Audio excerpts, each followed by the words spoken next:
Hi friends, ನಿಸರ್ಗ dairy farm today Shivamogga. ನೋಡಿ, ಇವತ್ತು ಹಬ್ಬ ನಮ್ಮದು ರಂಜಾನ್ ಹಬ್ಬ ವಿಶೇಷ ಪ್ರಯುಕ್ತ. ನೋಡಿ, ಇದು ರಾಣೆಬೆನ್ನೂರಿಂದ ಬಂದಿದ್ದಾರೆ. ರಾಣೆಬೆನ್ನೂರು ತಾಲೂಕು ಕೂನಬೇವು ಗ್ರಾಮ ಅಂತೆ. ಇವರು ಬಂದಿದ್ದಾರೆ. 2 ಹಸು ಪರ್ಚೇಸ್ ಮಾಡಿದ್ದಾರೆ. ತುಂಬ ಅದ್ಭುತವಾದ ಬ್ರೀಡ್ ಪರ್ಚೇಸ್ ಮಾಡಿದ್ದಾರೆ. ಇವರು ಸರ್, ನಿಮ್ಮ ಹೆಸರು? ಗುಡ್ಡಪ್ಪ ಕಬಳಿ ಅವರು. ಇವರು ನೋಡಿ, ಒಳ್ಳೆ ಬ್ರೀಡು. HF ಅಲ್ಲಿ ABS ಕೂಪರ್ ಸೆಮೆನನ್ನು ಅಪ್ಡೇಟ್ ಮಾಡಿದ್ದಾರೆ ಸರ್. ತುಂಬ ಚೆನ್ನಾಗಿದೆ. ನೋಡಿ ಸರ್, ನಿಸರ್ಗ ಡೈರಿ ಫಾರ್ಮಿಗೆ ಬಂದಿದ್ದೀರಾ, ಏನು ಅನಿಸ್ತಾ ಇದೆ ಸರ್? ಒಳ್ಳೆ ಹಸು ಕೊಟ್ಟಿದ್ದಾರೆ. ಹಾಂ, ತುಂಬ ಚೆನ್ನಾಗಿದೆ. ಚೆನ್ನಾಗಿ ಸಾಕಬೇಕು ಅದೇ ಥರ ಸರ್.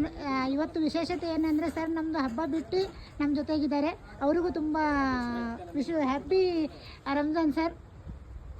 ಸರ್, ನಿಮ್ಮ ಹೆಸರು? ಗೊತ್ತಾಗಲಿಲ್ಲ. ವೀರಭದ್ರಪ್ಪ ಕೂರಬಂದ ಅಂತ. ಇವರು ಸಹ ರಾಣೆಬೆನ್ನೂರವರು. ಇವರು HF ಅಲ್ಲಿ ಹೆವಿ ಬ್ರೀಡನ್ನು ಅಪ್ಡೇಟ್ ಮಾಡಿದ್ದಾರೆ.